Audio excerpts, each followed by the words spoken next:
ការងារធ្វើเราจับดาวสมาร์ทเคลเห็นลูกดำลูกละ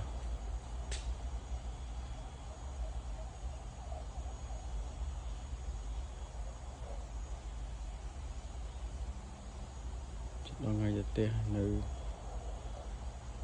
មួយខែទៀត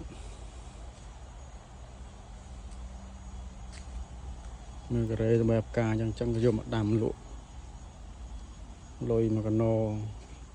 នឹងការទូចឹងដាំការ៉េស្រឡាញ់ផ្កាហ្មង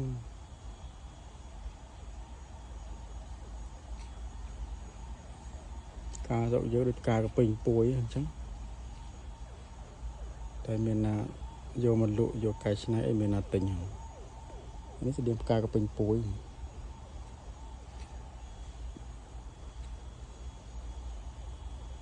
ផាន3-4 ពាន់ហ្នឹង3-4 ពាន់វា